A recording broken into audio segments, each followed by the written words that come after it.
you want to change your life, my friends, you got to change your physiology and you got to change your focus.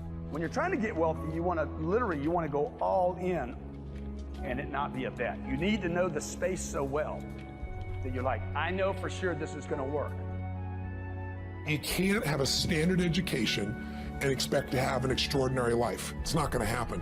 The one breakthrough for all leaders is constant, never-ending improvement. And that means educating yourself and continuing to develop even greater emotional mastery, because that's what affects whether you execute or not. The opportunity for self-education is there. We have to change our psychology from, I'm going to do what everybody else does, and I'm mad because it doesn't work anymore, to the reality is this is the greatest time to be alive if you're growing, you're learning, you're educating, and you're developing valuable skills. So instead of complaining, you got to say, where are the skill sets valued in the marketplace? And how do I work harder on myself than anything else? Because if I become more valuable, then I will be able to give more, do more, and change more. I'm going to do Warren Buffett. Asked the most important investment he ever made in his life. You know what he said it was? I was thinking of all the companies he'd done, you know. He said, Tony, go into Dale Carnegie. I said, what? He goes, because by developing myself, that's the most important investment. Those skill sets, learning how to persuade, learning how to speak, learning how to influence, all my ideas would have died on my lips if I hadn't been able to influence, and I learned it from that little course. Most valuable thing I ever did in my life, he said. Think of this for a moment. Do you know that every living soul gets exactly the same amount of time? Exactly the same amount of time. Figure it out. You can manage your activities.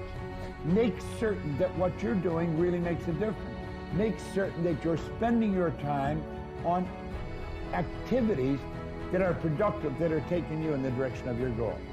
The traits that make you strange are the gifts that make you special.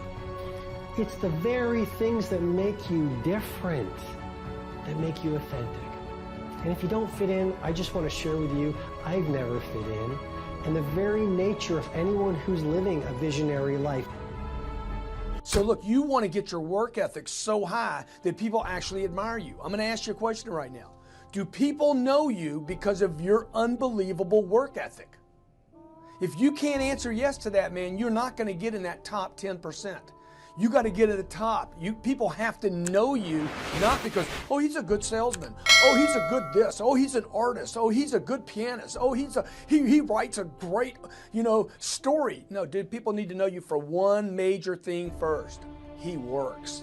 He produces. The guy's there every day. The guy's pushing and shoving. Because the truth is, no matter how good your ideas are, how good your art is, or how good your skill set is, if you're not working, man, if you're not vibrating at a frequency that people say, my God, how does that guy do all that? If you're not vibrating at that rate, 10x levels, massive action, tremendous work ethic that's just a muscle now, and it's just a discipline in your life, and it's a way, it's a normal way that other people think is abnormal. Ryan Seacrest, Tom Cruise, Oprah, Steven Spielberg, Donald Trump, still pumping and working as a billionaire. Look, if you're not working at that level, you're not going to make it. Get your work ethic in, man. It's the American way. Work ethic. Check it out. The biggest struggle, man, was just getting around other people that would say I could do it. I mean, that's the biggest struggle. Just you get around one guy says, yeah, you can do it, and then you talk to him tomorrow, and he's like, no, dude, you can't do this shit. There's so few people telling you to do it. You know what there is a lot of? Save your money. Protect yourself, conserve, don't spend, don't take risk. Taking risk is the new way to be risk adverse. So the biggest struggle for me was my family, man. The people closest to me was the biggest struggle. Every time I went out to do another deal, everybody told me, you don't need to do that, man. The only person that was encouraging me was my twin brother, because I would see how he was doing it. Dude, he was making his swings. And so every time I'd get around other people, so I'll tell you a little trick I did. On weekends, I would always go see homes I couldn't afford. That has always inspired me. I would go drive neighborhoods. Literally, I've done this my entire life until I finally got to the point where they wouldn't even let me in the neighborhood. There's neighborhoods in Miami, dude, you can't even go see. They won't even let you in the gates. Most of them you can get in if you know some of my tricks. So the point that Shovita's writing on the board right now is you got fuel in your tank. It wants to be accelerated on, and then you got somebody in the back seat saying, hey, be careful. Nobody likes a backseat driver, okay? So they're sitting there, they're putting mental pressure on the brakes when you're trying to accelerate.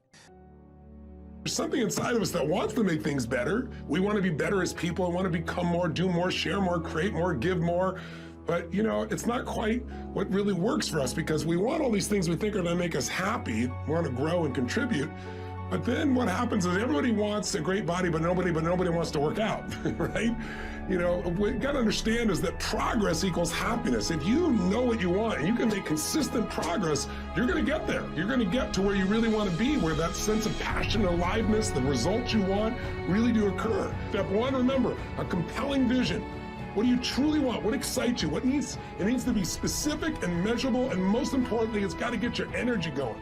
2, you need strong enough reasons to follow through when the tough situations show up, a purpose that drives you. 3, you need that massive action plan, that map, a core action list that helps you close the gap from where you are, where you want to be, and you need to know the 20% that's going to make most of the progress. And finally, step 4, what do you want to become? What do you want to do? What do you want to experience? What do you want to contribute? What do you want to give? What do you want to master?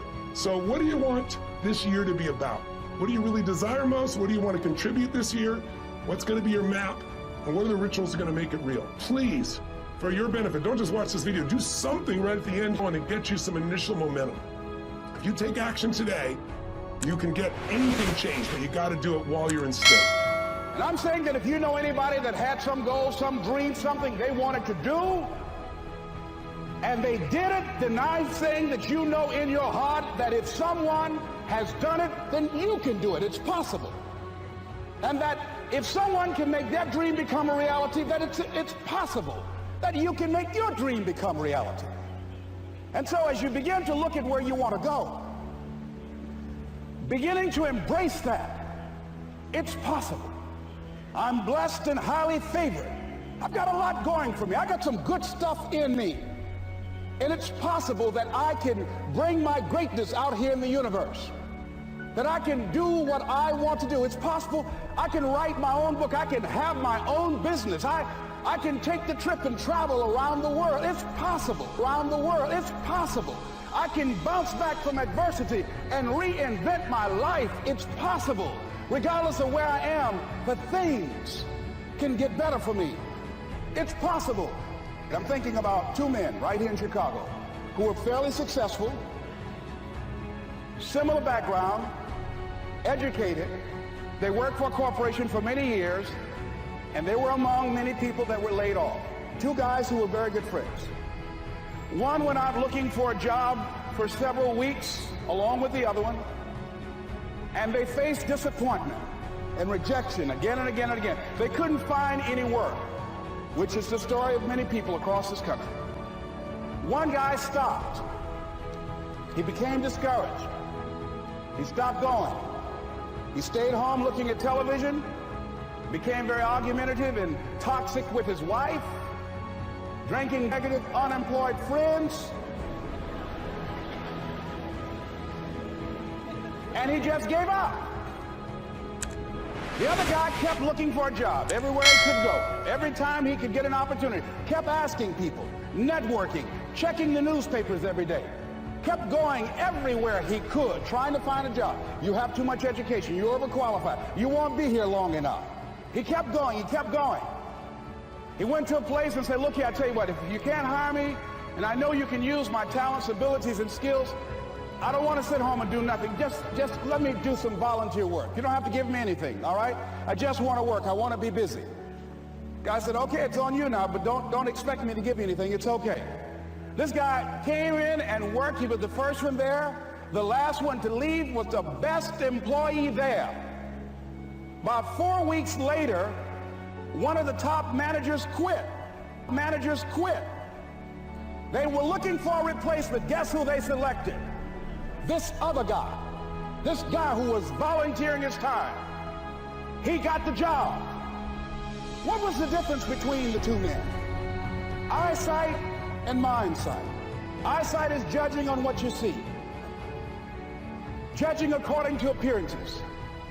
But mindsight is how you interpret what you see. One guy said, it's not possible, it's over, I'm finished. I can't do it. I can't make it. He surrendered. I've faced rejection again and again. I'm not going anymore. There are no jobs out there. But this other guy, He felt that in spite of the no's and rejections, in spite of how bad the economy is, in spite of what the newspapers are saying, that it's possible that somebody somewhere give me a job. He just kept going, thinking it was possible. And guess what, ladies and gentlemen? That's what we have to do with our dreams. Because things happen to you in life that you can never, ever anticipate. And many times when those things happen, you want to give up.